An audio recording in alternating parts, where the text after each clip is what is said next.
अस्सलाम वालेकुम मेरे प्यारे दोस्तों, मैं आप सबका इस चैनल में खुशामदीद करता हूँ। मैंने आपको कम्युनिज्म के बारे में बताया था, मैंने आपको कैपिटलिज्म के बारे में बताया था, मैंने आपको सोशलिज्म के बारे में बताया था कि ये निज़ाम कैसे माशी तौर पर इकोनॉमिकली काम करते हैं और ये कैसे सियासी तौर पर पॉलिटिकली काम करते हैं और इसमें कैसे लीडर्स को, गवर्नर्स को चुना जाता है और वो ये कैसे काम करते हैं। मैंने आपको सब कुछ वीडियो में बताया था और वो वीडियो आप स्क्रीन पर देख सकते हैं। इस वीडियो में आप सब कुछ जान सकते हैं कम्युनिज्म, सोशलिज्म और कैपिटलिज्म के बारे में। आप इस वीडियो को जरूर देखें।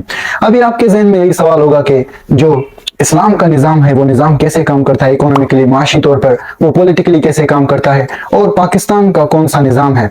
तो आए इस वीडियो में पाकिस्तान के निज़ाम को जानने की कोशिश करते हैं और इस्लाम का निज़ाम कैसे काम करता है इस सवाल को समझने की कोशिश करते हैं और इस वीडियो में इस सवाल का जवाब ढूंढने की कोशिश करते हैं।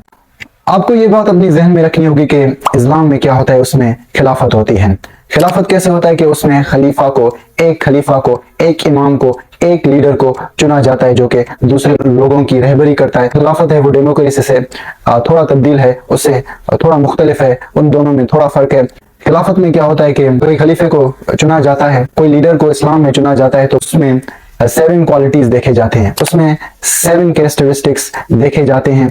वो कौन से 7 कैरेक्टरिस्टिक्स हैं कि वो आकिल है, बालिग है और उसमें विजडम है, क्या वो इंसाफ पसंद है, क्या वो ईमानदार है, क्या वो सच्चा है और क्या वो जो है ना अल्लाह ताला के लिए कुर्बान होने के लिए तैयार है, क्या वो वायदे के खिलाफ नहीं जाता। तो ये 7 क्वालिटीज और बहुत सारी चीजें उसमें देखी जाते हैं। क्या वो इल्म वाला है नहीं, क्या उसके पास कुरान मजीद का इल्म है, उसके पास हदीस का इल्म है, तो उसके बाद उसे चुना जाता है। डेमोक्रेसी में क्या होता है कि यहाँ पर कोई बंदा अगर अमीर हो, उसके पास पैसे हो, तो वो क्या करता है कि वोट्स खरीद कर लेता है पैसों के जरिए, क्योंकि वो अमीर है, वो पॉलिटिक्स में जा सकता है और सियासत में जा सकता है और वहां पर इजिली जो वोट्स ये वगैरह। और यहाँ पर अक्सर यही होता है कि नेशनलिज्म यहाँ पर बहुत ज्यादा होती है, कौम परस्ती होती है, यहाँ पर जात परस्ती होती है कि जो फॉर एग्जाम्पल अगर कोई बंदा इलेक्शन में खड़ा होता है और वो आपके जात से बिलोंग करता है, आपके कास्ट से बिलोंग करता है, तो आप क्या करते हो, उसे आप वोट देते हो कि यार ये बंदा मेरे कास्ट का है तो इसकी वजह से इसको आप ऊपर आना चाहिए ताकि इससे मैं कुछ फायदा हासिल कर लूं, तो इसकी वजह से आप उसे वोट्स देते हो। ऐसा नहीं होता खिलाफत में। खिलाफत में ये होता है कि उसमें बंदे की एबिलिटी को देखा जाता है, उसके एक्सपीरियंस को देखा जाता है, उसके कि वो वाकई इस चीज के काबिल है या नहीं, उसके पीछे एक्शंस को, उसके अमल को देखा जाता है, उसके बैकग्राउंड को देखा जाता है, उसके इंसाफ पसंदी को देखा जाता है कि वो कैसे फैसला करता है, कैसे चीजों को हैंडल करता है, ये सारी चीजें उसमें देखा जाता है। यस, अगर आप डेमोक्रेसी की बात करें तो यहाँ पर डेमोक्रेटिक कंट्रीज में वोटिंग्स होते हैं कि आप अपना वोट किसी बंदे को देते हो। ये वोटिंग क्या होता है, ये मीन्स आप अपना ट्रस्ट, ईमान उस बंदे को देते हो। अगर हम खिलाफत की बात करें तो खिलाफत में भी ये होता है कि बैयत करते हैं। बैयत मीन्स आप अपना जो बैयत है वो बंदे को देते हो, आप अपना एलिजेंस बंदे को देते हो कि जो खलीफा बनता है उसको देते हो और उसे आप खलीफा बनाते हो। ऐसे ही वोटिंग्स और जो है ना बैयत होता है। लेकिन यहाँ पर अभी वोटिंग्स ये वगैरह ये सारे अनफेयरली होते हैं कि यहाँ पर रिगिंग होता है, यहाँ पर जो इलेक्शंस वगैरह में चीटिंग होती है और यहाँ पर लोगों को डिसीव किया जाता है और गलत तरीके से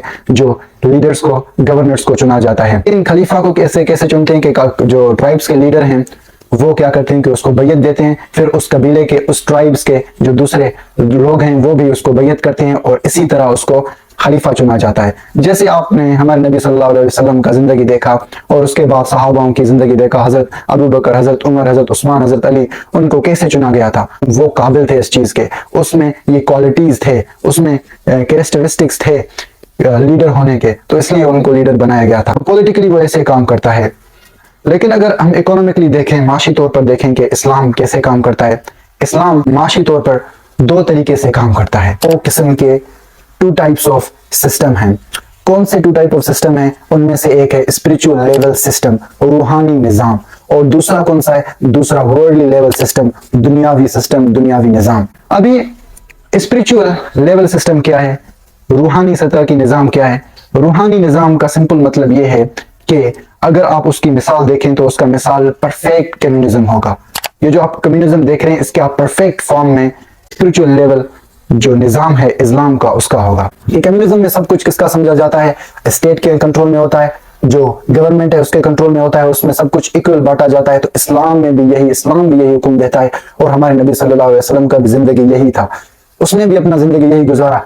جو اسپریچول لیول سسٹم ہے, جو روحانی سطح کا نظام ہے, اس میں سب کچھ اللہ تعالیٰ کا سمجھا جاتا ہے اور سب کچھ اس میں اللہ تعالیٰ کے لیے خرچ کیا جاتا ہے اور اس میں سب کچھ اللہ تعالیٰ کے راہ میں دیا جاتا ہے. اس میں سب کچھ جو عمل, گھر, آپ کا یہ گاڑی, آپ کا یہ بنگلہ, آپ کا یہ شہرت, آپ کا یہ دولت, آپ کا یہ خوبصورت چہرہ, آپ کا یہ جسم, آپ کا یہ اولاد, آپ کی یہ ساری چیزیں کس کی ہیں؟ یہ اللہ تعالیٰ کی ہیں. تو اس میں آپ یہی سوچتے ہو وہ نظام ایسے کام کرتا ہے اسلام کا, اس میں آپ ہر چیز کو اللہ تعالیٰ کے راہ میں اسے استعمال کرتے ہو. سب کچھ آپ اللہ تعالیٰ کے لیے استعمال کر دیتے ہو, اللہ تعالیٰ کے راہ میں آپ اسے استعمال کرتے ہو روحانی لیول پر. آپ یہی کہتے ہو, اس میں یہی ہوتا ہے کہ آپ اگر ہمارے نبی صلی اللہ علیہ وسلم کی زندگی دیکھیں تو اس نے بھی ایسے اسپریچول لیول کا جو سسٹم تھا یہی چلایا, اور اس نے جو دنیاوی لیول تھا وہ بھی بتایا, وہ بھی دکھایا, لیکن اسپریچول لیول کا جو سسٹم ہے, نظام ہے, روحانی نظام ہے, اسے اپنے زندگی میں عمل کر کے بتایا. اگر ہم اپنے نبی صلی اللہ علیہ وسلم کی زندگی دیکھیں تو اس کا زندگی ان مثال سے بھرا پڑا ہوا ہے. اس کے پاس سب کچھ تھے. اگر وہ چاہتے تو سب سے زیادہ امیر بندہ دنیا میں بن سکتے تھے.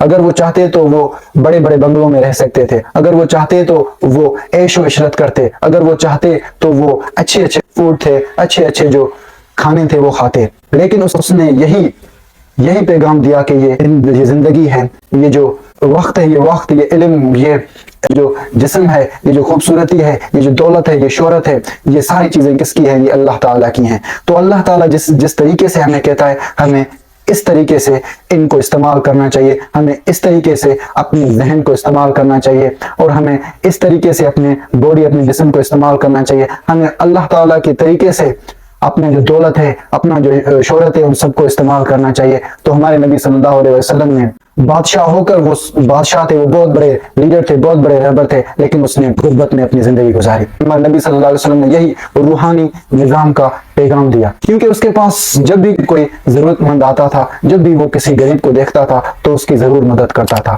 اگر اس کے پاس کچھ بھی نہیں ہوتا تھا, لیکن جو کچھ بھی اس کے پاس ہوتا تھا وہ غریبوں کو دے دیتا تھا. جو غریب تھے ان کی وہ مدد کرتا تھا, اور جس کو کسی چیز کی ضرورت تھی اس چیز کو حاصل کرنے کے لیے اس کا مدد کرتا تھا. وہ خود سے زیادہ لوگوں کے بارے میں سوچتا تھا, خود سے زیادہ لوگوں کی جو نیڈز تھے ان کو پورا کرتا تھا, جو لوگوں کی ضروریات تھے ان کو پورا کرتا تھا. وہ ایسے عیش و عشرت میں نہیں جیتا تھا کہ بڑے بڑے بنگلوں میں رہتا تھا اور بڑے بڑے ڈیلیشس فوڈ کھاتا تھا, کھانے کھاتا تھا اچھے, اور لوگوں کو ایسے پھٹے ہوئے کپڑوں میں چھوڑ دیتا تھا اور ایسے لوگوں کو غربت میں چھوڑ دیتا تھا. لیکن نہیں, ہمارے نبی صلی اللہ علیہ وسلم ان کے ساتھ رہتا تھا, ان کے مشکلات میں ان کے ساتھ ہوتا تھا, اور ان کے غربت میں ان کا ساتھ ہوتا تھا, ہر ہمیشہ ان کا ساتھ ہوتا تھا, اور وہ ان کے بیچ میں ایسے رہتے تھے جیسے ان کے بیچ میں کوئی فرق نہیں. وہ سب چیز ایکولی لوگوں کے بیچ میں بانٹتا تھا اور سب چیز ایکولی لوگوں کو دیتا تھا. جن لوگوں کو چیزوں کی ضرورت ہوتی تھی ان کو فراہم کرتا تھا. تو ایسے نہیں کہ وہ ہمارے نبی صلی اللہ علیہ وسلم پیسے جمع کرتے تھے کہ پیسے, لیکن نہیں, ہمارے نبی صلی اللہ علیہ وسلم کو پتا تھا, اس کو اللہ تعالیٰ نے بتایا, اس کو سکھایا کہ یہ ساری چیزیں کس کی ہیں؟ اللہ تعالیٰ کی نعمتیں ہیں. تو ان کو اللہ تعالیٰ کی راہ میں خرچ کرنا چاہیے. ان کو یہ اللہ تعالیٰ کا اس پر پاور ہے, اس پر اتھارٹی ہے, جو جس طریقے سے اللہ تعالیٰ کہتا ہے اس طریقے سے ہمیں ان کو استعمال کرنا چاہیے. اور اگر ہم صحابہ کی زندگی کو دیکھیں تو ان کا بھی مثال یہی ہے, وہ بھی غربت میں رہتے تھے. اگر دیکھیں تو یہ زندگی بہت شارٹ ہے, مختصر. اور یہاں پر اللہ تعالیٰ نے بتایا کہ یہ ساری چیزیں کس کی ہیں؟ اللہ تعالیٰ کی نعمتیں ہیں. تو صحابہ نے بھی ایسے ہی جو ہے نا اسپریچول لیول کا جو نظام ہے وہ پھیلایا اور اس پر عمل کیا, اس نظام پر عمل کیا کہ انہوں نے اپنی امیر ہو کر, بادشاہ ہو کر, بڑے رہبر ہو کر انہوں نے اپنی زندگی میں جو ہے نا غریب کی طرح اپنی زندگی گزاری, غریبی میں اپنی زندگی گزاری, اور اچھی طریقے سے اپنی زندگی گزاری. لالچ میں نہیں گزاری, دولت کو جمع کرتے ہوئے نہیں گزاری, دولت کے نشے میں انہوں نے زندگی نہیں گزاری, کیونکہ ان کو پتا تھا. اور حضرت عمر رضی اللہ عنہ نے ایون وہ جو ہے نا نئے کپڑے نہیں پہنتا تھا, کیونکہ وہ جانتا تھا کہ یہ جسم ایک دن چلا جانے والا ہے. اور ہمارے نبی صلی اللہ علیہ وسلم کا ایک صحابہ تھا ابو الدہر الغفاری. وہ جب بھی کسی صحابہ کی کسی بندے کے گھر میں کوئی سونا دیکھتا تھا, چاندی دیکھتا تھا کہ وہ جمع کر رہا ہے, تو اسے کہتا تھا کہ یہ سانپ بچھو ہیں, یہ اسکارپینز, یہ سنیکس ہیں, ان کو گھر سے باہر پھینک دو. مینس ان کو غریبوں کی, ضرورت مندوں کی ہیلپ کرو, ان کو غریبوں میں بانٹ دو, غریبوں کی مدد کرو, ان کو کیوں جمع کر کے رکھا ہے ادھر آپ نے؟ تو ایسے وہ لوگوں کو کہتا تھا, لیکن لوگ اس کی باتوں کو وہ اچھی طرح سے سمجھ نہیں پاتے تھے, کیونکہ وہ الگ ہی لیول ہوتا ہے. جو اسپریچول لیول ہوتا ہے وہ الگ ہی ہوتا ہے. اس میں جب اس اسپریچول لیول میں اس میں کوئی بندہ چلا جاتا ہے تو اس کا جو ہے نا सब कुछ चेंज होता है, उसका जिंदगी चेंज हो जाता है, वो चीज़ों के मुख्तलिफ तरीके से देखता है, डिफरेंट व्यूज से देखता है, वो चीज़ों को डिफरेंट नजरिए से देखता है, मुख्तलिफ नजरिए से देखता है, उस नजरिए से देखता है जिस नजरिए से हम नहीं देख पाते। और ये जो सूफीज थे जिनके बारे में लोग गलत कह रहे हैं, जो अच्छे सूफी थे जो कि अल्लाह ताला के राह में उन्होंने अपनी जिंदगी खर्च की, ये ऐसे नहीं कि वो खुद के जिस्म पर तशद्दुद करते थे, नहीं, लेकिन उन्होंने अपनी जिंदगी अल्लाह ताला की राह में खर्च की। उन्होंने कहा कि ये जिस्म अल्लाह ताला की है, ये इल्म अल्लाह ताला का है, ये नॉलेज, ये सब कुछ अल्लाह ताला का है, तो क्यों ना इसको फैलाया जाए, क्यों ना लोगों की मदद की जाए, क्यों ना लोगों को जहालत से निकाला जाए, क्यों ना लोगों को मसलों से निकाला जाए, क्यों ना लोगों में एक उम्मीद फैलाया जाए, क्यों ना लोगों को खुशी दिया जाए, उन लोगों में खुशी फैलाया जाए, उन लोगों में खुशी बांटा जाए, उन लोगों को अच्छी अच्छी बातें सुनाया जाए, उनको जिंदगी का मकसद बताया जाए, उनको ये सारी चीजें बताई जाए, उनको कैसे जिंदगी जीना है वो बताया जाए। तो सूफी यही करते थे, वो अपने जिस्म पर जुल्म नहीं करते थे, लेकिन उनको पता था कि ये सारी चीजें, ये जिस्म, ये सारी चीजें किसकी हैं, ये अल्लाह ताला की हैं। तो अल्लाह ताला जिस तरीके से हमें कहता है, हमें इसे उस तरीके से इस्तेमाल करना है। स्पिरिचुअल लेवल सिस्टम है, इस जो रूहानी निज़ाम है, उसका जो मकाम है वो बहुत बुलंद है, उसका मकाम बिल्कुल मुख्तलिफ है और वो आला लेवल का मकाम है।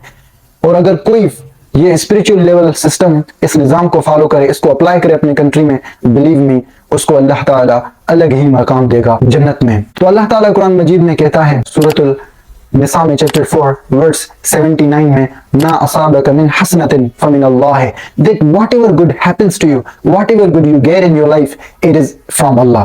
कि जो कुछ भी अच्छाई आपके साथ हो रहा है, जो कुछ अच्छी चीज आप हासिल कर रहे हो अपनी जिंदगी में, ये इल्म, ये शोहरत, ये खूबसूरती, ये ताकत, ये बुलंदी, ये पैसा, ये दौलत, ये गाड़ी, ये बंगला, ये सारी चीजें किसकी? ये अल्लाह ताला की हैं। तो इनको अल्लाह ताला जिस तरीके से कहता है उस तरीके से इनको इस्तेमाल करो। अल्लाह ताला जहां कहता है वहां इनको इस्तेमाल करो। लोगों की मदद करो, जो लोग भूखे हैं उनकी भूख मिटाओ, जो लोग प्यासे हैं उनकी प्यास मिटाओ, जो लोग इल्म जहां जिनको जरूरत है, जो लोग जहालत में अपनी जिंदगी गुजार रहे हैं, उनको इल्म की रोशनी दो, और जिन लोगों की, जो लोग बीमारी से गुजर रहे हैं उनकी मदद करो इलाज करने में। तो अल्लाह ताला में यही सबक देता है कि इनको अल्लाह ताला की राह में खर्च करो। और अल्लाह ताला कुरान मजीद में कहता है सूरतुल अल-आराफ चैप्टर 7 वर्स 57 में कि अला लहुल खल्क वल अम्र तबारकल्लाहु रब्बिल आलमीन, that the creation, the order belongs to Allah, blessed is Allah, the Lord of the worlds। कि ये हुक्म, ये मखलूक, ये सारी चीजें अल्लाह ताला की हैं। सारी चीजें ये जो हमें मिली हैं अपनी जिंदगी में, ये सारी चीजें किसकी हैं? ये अल्लाह ताला की हैं। तो इनको अल्लाह ताला की राह में खर्च करो। तो यही है कि जो इस्लाम का इकोनॉमिकली माशी तौर पर बिल्कुल परफेक्ट कम्युनिज्म, परफेक्ट मीन्स अल्लाह ताला के जो कुरान मजीद है वो भी परफेक्ट है, अल्लाह ताला के कायदे कानून है वो भी परफेक्ट है, अल्लाह ताला का नबी भी परफेक्ट है, अल्लाह ताला के मैसेज सब कुछ परफेक्ट है। तो जो निज़ाम है इस्लाम का, स्पिरिचुअल लेवल का जो रूहानी निज़ाम है इस्लाम का, वो भी परफेक्ट कम्युनिज्म का मिसाल है। उसका कुछ इस तरह से मिसाल है कि इस निज़ाम में सब चीज़ अल्लाह ताला की समझी जाती है, और इस निज़ाम में सब कुछ अल्लाह ताला के तरीके से इस्तेमाल किया जाता है, और इस चीज़ में सब कुछ अल्लाह ताला की राह में और उसकी मखलूक के लिए इस्तेमाल किया जाता है। अभी आते हैं दुनियावी लेवल का निज़ाम, कि दुनियावी जो वर्ल्डली लेवल सिस्टम है, दुनियावी सतह का निज़ाम है, वो इस्लाम में कैसे काम करता है। उसे आप कह सकते हो कंट्रोल्ड एंड मैनेज्ड कैपिटलिज्म, कि उसका मिसाल जो कंट्रोल्ड मैनेज्ड कैपिटलिज्म है। अभी कैपिटलिज्म में क्या होता है कि वहां पर हायर फायरिंग, वहां पर फ्री मार्केटिंग, ये सारी चीजें होते हैं। तो ऐसे यहाँ पर इस्लाम में क्या होता है कि इस्लाम आपको फ्री मार्केटिंग का इजाजत देता है, इस्लाम आपको सप्लाई डिमांड का उसको कंट्रोल करने में, उसको बैलेंस लाने में आपको अलाउ करता है, इस्लाम आपको जॉब करने में अलाउ करता है, इस्लाम आपको अपना जो पैसा कमाने में, पैसा बढ़ाने में, दौलत बढ़ाने में, इसको आपको इजाजत देता है, शोहरत का आपको इजाजत देता है, इस्लाम आपको गाड़ी बंगले अपना पैसा बढ़ाना उसका इजाजत देता है, इस्लाम हायर फायरिंग, ये सब कुछ इस्लाम में होता है, इस्लाम में बिजनेस होता है, इस्लाम में ये सारी चीजें होती हैं। लेकिन इस्लाम इन सारी चीजों को 3 फैक्टर से कंट्रोल करता है।